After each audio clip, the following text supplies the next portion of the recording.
Hello, my name is Keshwani. It's Keshwani, Keshwani. We are here because we want to prepare for SAT. We have been solving SAT math problems out of this book here, the official SAT study guide. If you do not own this book already, purchase one immediately. You're going to need one. The problem that we are about to solve is the one that you will find on page number 703. Please turn to it, page 703, and today is our lesson number 78. Let's take a look at it. The very first problem that we see there on page 703, problem number 13. We are told that n is between 0 and 1. N is between 0 and 1, and the question simply is, which of the following gives us the appropriate order, proper order of these quantity, n squared, n squared, or rather not n squared, square root of n and n squared. Now listen, before I proceed with this particular problem, I want to talk about a couple of things here. There are some mathematical concepts, and not concept in this case, rather mathematical facts, tidbits if you like. I think it's called tidbits. Anyway, some small facts of math. I'll just stick with that rather than going the other way. That will get me in trouble. Some small facts of mathematics that you have to know, and here are a few of them. You have to know, it comes in quite handy to know square root of 2, square root of 3 and square root of 5. In this particular questions we're going to need square root of 2, you will see in a second. How much is square root of 2? In this particular question we are only going to need square root of 2, but it's good to know the other two as well, so we're going to cover those as well. How much is square root of 2? We should know that by heart. Square root of 2 is approximately 1.4. And how do we know that it is approximately 1.4? For a very simple reason. Because square root of 14 square, I hope you know your square, is 196. I hope that you know your square 1 through 10. Obviously everybody knows their square 1 through 10. And then you have to know your squares at least 1 through 6, 11 through 16. 11 squared. Let's go through all of them here very quickly. How much is 11 squared? Do you know by heart? It's something you have to know by heart. You shouldn't have to waste your time during the exam figuring it out what square of 11 is, or even worse, reaching for the calculator. Let's do all of them. I'm going to erase this part here so I have the room. 11 squared you should know by heart is 121. 12 squared is 144. 13 squared is 169. 14 squared is 196.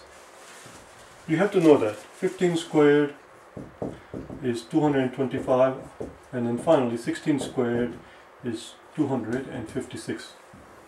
Make sure you know your squares 1 through 10 and at least know these, and of course you should also know 20 squared, which is 200. The rest, if you don't know, it's okay.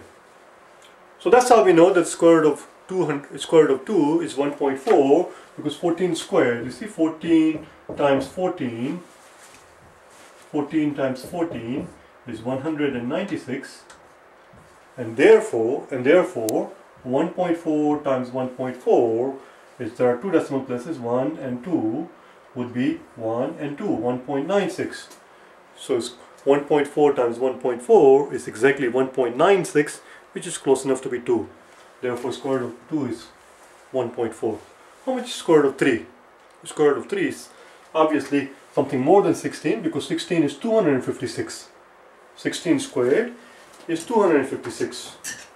Let's try 17, shall we? Let's do 17. 17 times 17. 7 times 7 is 7 sevens are 49.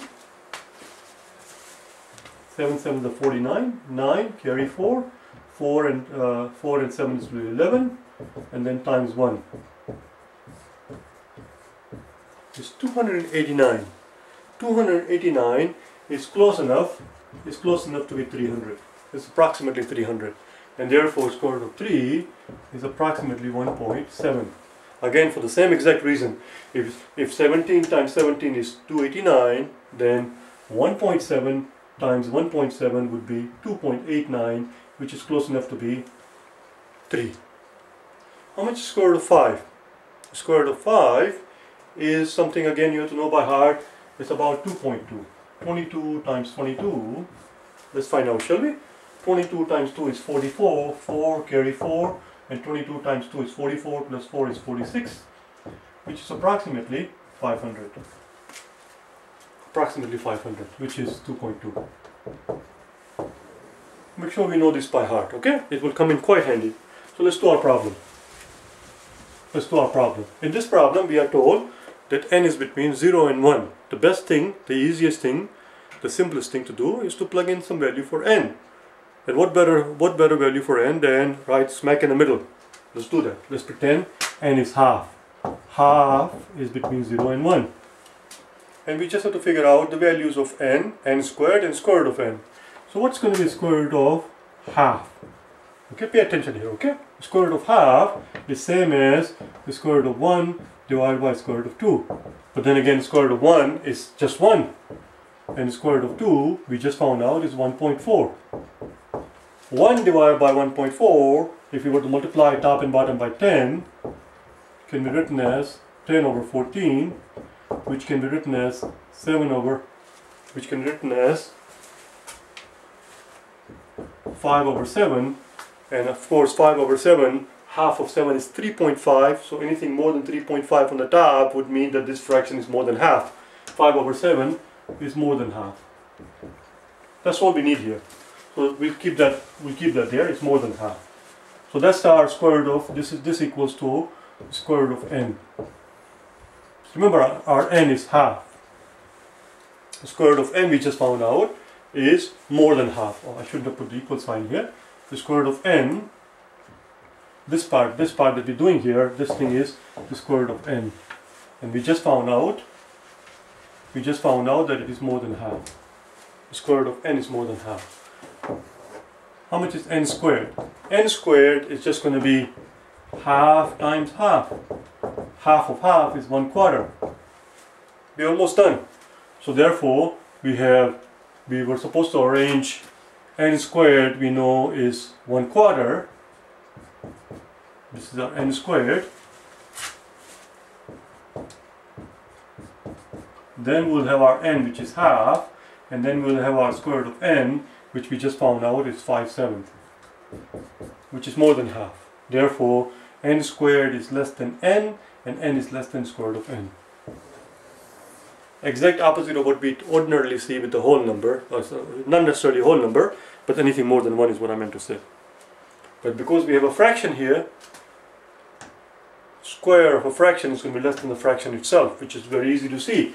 1/10 is 1/10, but if you square it, the square root of 1/10 becomes 1 over 100, which of course is less than 1/10, far less than 1/10. So here, as you can see, x squared is less than x, if x happens to be 1 over 10.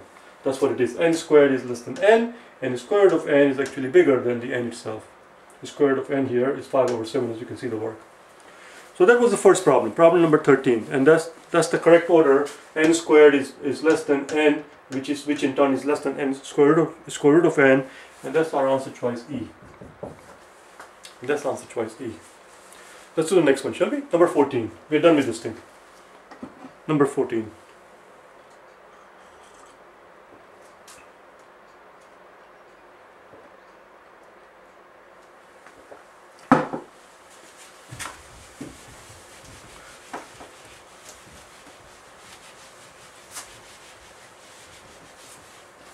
In number 14, we are given a graph here, and we are asked to find, we are asked to figure out the median of the slope of these lines. There are 5 lines, A, B, C, D, E. So here we go. 1, 2, 3, 4, 5, 6. 1, 2, 3, 4, 5, 6. Now what we have to understand here is that the height, the rise, is the same for all of them. They go up to 3. 1, 2, 3. All of them go up to 3. And the first one goes up to, right, this is our A. So what's the slope of this line? OA. How do we find slope? Slope is simply rise over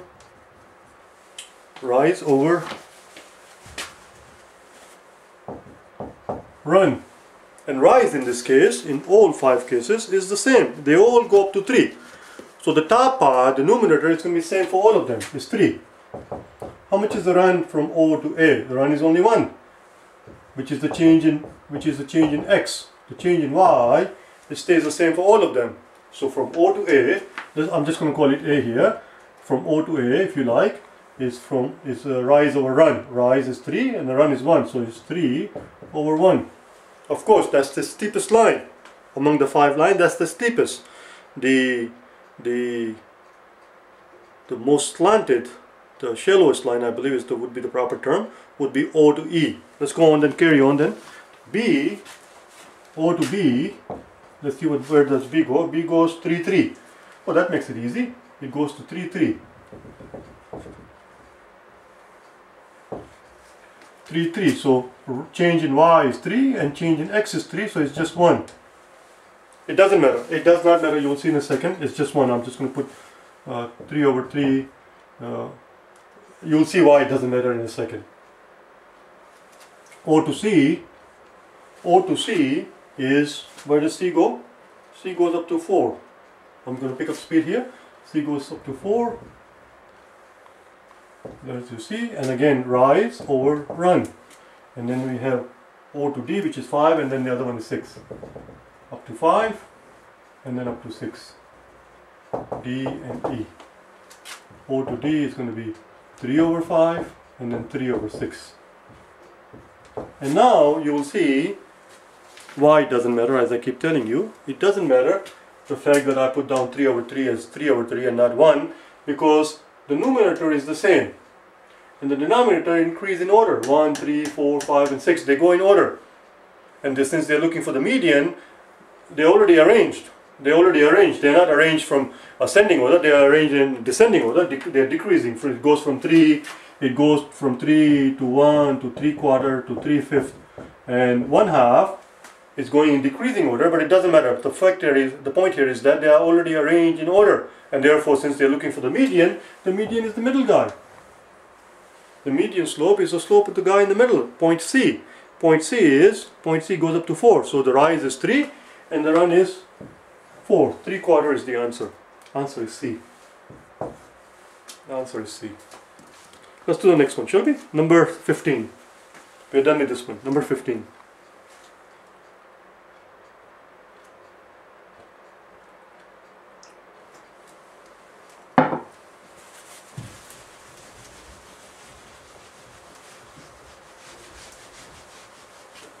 In number 15, we change the marker. They tell us when it's noon Eastern Standard Time in New York City, it is 9 a.m. Pacific Standard Time in San Francisco. Alright, let's make a note here. So we have Eastern Standard Time in New York City, which is same as, oh, not same as rather, and then we have the other time zone that we're dealing with is the Pacific Standard Time, which is the time in San Francisco. San Francisco falls under the time zone what is known as the Pacific Standard Time. New York City falls under Eastern Standard Time, where I am. We are told that a plane leaves New York City at noon, and we are told that it arrives at San Francisco at 4 p.m. Well, it arrives at 4 p.m. at San Francisco time. First, in order to figure out how long it's supposed to travel, we have to either convert the starting time from New York time to San Francisco time, or we have to convert the ending time from San Francisco time to New York time. One or the other. I'm going to convert the ending time, San Francisco time, to Pacific Standard Time at 4 p.m. Since San Francisco is 3 hours behind, I did not finish writing it. We were told in the beginning, we were told that noon Eastern Standard Time is same as 9 a.m. Pacific Standard Time. We were told that in the beginning, which tells us that San Francisco is 3 hours behind, which means when it's 4 o'clock in San Francisco, this is same as New York City at 7 p.m. 4 o'clock San Francisco is same as 7 p.m. New York City time. So now we know that it left. Now we know that the plane left at noon and arrived at 7 p.m. New York time. So it took 7 hours. That tells us that the journey takes 7 hours. Now we can talk about the next plane, the other plane, the plane that is leaving San Francisco. We are told that on the plane leaves San Francisco at noon. Now again, when they say that it leaves San Francisco at noon, you're talking about San Francisco time, which we know would be 3 p.m. New York City time. If it's noon in San Francisco, it's 3 p.m. at New York City at that time, because in the beginning we know that San Francisco is 3 hours behind New York City. What time does it arrive is the question. What time does the plane arrive in New York City? The question is very simple now. We already know that it takes 7 hours. Journey takes 7 hours. So if it leaves at 3 p.m. New York times plus 7 hours, it will arrive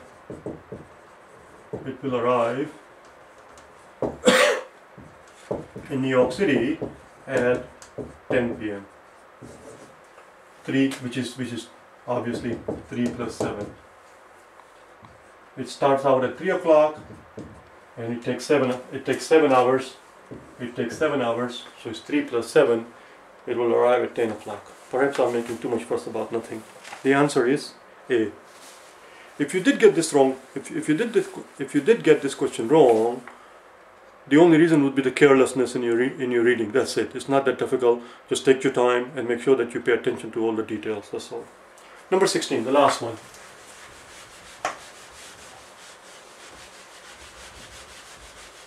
What did they ask us in the last one? In the rectangle PQRS, RQT and RT are quarter circles. Alright, so here's our rectangle. Here's the midpoint here, and here is the circle, here's the other circle, and we are told that these are quarter circles. And the question simply is, even though I have not read it yet, even though I have not read the whole thing, my guess is they're going to ask us for the area of the shaded region. Yeah, what's the area of the shaded region? What else do we know? We must know something about this rectangle. PQRS, these are the quarter circle with center P and S, alright, so these are the centers of the circles, obviously. We have to know that, otherwise it's pointless, otherwise it's useless. P, Q, R, and S are the vertices. We have to know the length of these sides. If the radius of each quarter is 1, oh, there you go. So since this is a quarter of a circle, we are told, it represents quarter of a circle, and we've just been told that the radius of these circles is 1, which means, let's give this point a name, they call it T, which means P to T is 1, T to S is 1, and since this is 1 and this is 1, Q to R is 2, and Q to P is also the radius, which is also 1. So that makes our life easy. That makes our life very easy, because since these are quarter circles, and there are 2 of them, and they are identical, therefore the area of this guy, this circle, and that circle is half a circle. This is quarter of a circle, and that's quarter of a circle. This is 1/4 of a circle, and this is 1/4 of the same circle. Technically it's not the same circle, but I should say is the same size circle. Same size circles. Same size being the same radius. So let's find out. How do you find the area of a circle? It's simply pi r squared. Pi and r, the radius is 1. And it's half of it, because this is quarter and this is quarter, so the entire thing is half. So we take a half of that, 1 squared is just 1, so it's just pi over 2. Pi over 2 is the area of this circle and this quarter of a circle and this quarter of a circle. Let's find out the area of the entire rectangle. The rectangle PQRST, PQRS rather, is simply length times width, and the length we know is 2. P to S is 2, because P to T is 1, which is 1 radius, and T to S is another radius, is 2. And the width is 1 radius, which is 1. So it's 2. Therefore the area of the shaded region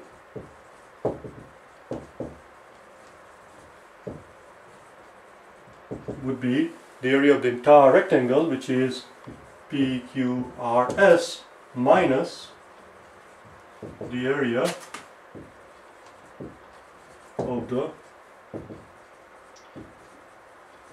two quarter circles with radius 1, and their area is pi over 2, so it's just 2 minus pi over 2. That's our final answer, 2 minus pi over 2, and the answer is B. The answer is B as in boy. And that's all. I will see you tomorrow on day number 79. We'll do the problem on the next page. Alright? Bye now.